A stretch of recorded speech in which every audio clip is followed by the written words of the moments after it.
10 సంవత్సరాల నుంచి జనాల్లో యోగా మీద ఏమైనా అవగాహన వచ్చిందంటారా?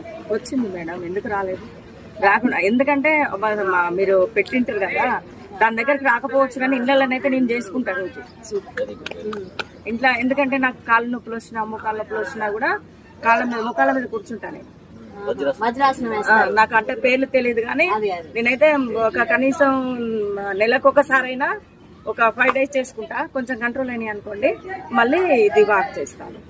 ఈ ద్వారా ప్రభుత్వానికి చెప్పండమ్మా, ఇది అక్కడ దాకా వెళ్తాను, యోగాని ఇంకా ఏ విధంగా ముందుకు తీసుకోవాలి? ఇంకా చాలా ఏంటంటే ఇప్పుడు ప్రతిది కూడా కెమికల్ ప్రొడక్ట్ తయారవుతున్నాయి. కాబట్టి మనం ఏం చేయాలి అంటే దాన్ని తగ్గించుకొని ఇంకేమైనా ఆయుర్వేద మనకు ఆర్గానిక్ ప్రొడక్ట్స్ ఉంటే అవి యూజ్ చేసుకుంటూ ఆరోగ్యాన్ని మెరుగుపరుచుకుంటూ మనం ముందుకెళ్తే బాగుంటది. యోగా అనేది ప్రతి ఒక్కరిలో చేరాలి. అలా అయితేనే మనం ముందుకెళ్ళడానికి అవకాశం ఉంటది. చిన్న పెద్ద అనేది తేడా లేకుండా. ఎందుకంటే మా అమ్మనే చూడండి, వేరే వాళ్ళకి అవసరం లేదు. మా అమ్మ 85 సంవత్సరాలు ఆమె పని ఆమె చేసుకున్నది. మా అత్తగారు 95 సంవత్సరాలు ఉన్నారు. ఆమె కూడా ఇంకా 2 నెలలకు జరిగిపోతారన్నాక కూడా పిల్లలకు వంట చేసి పెట్టుకుంటారు.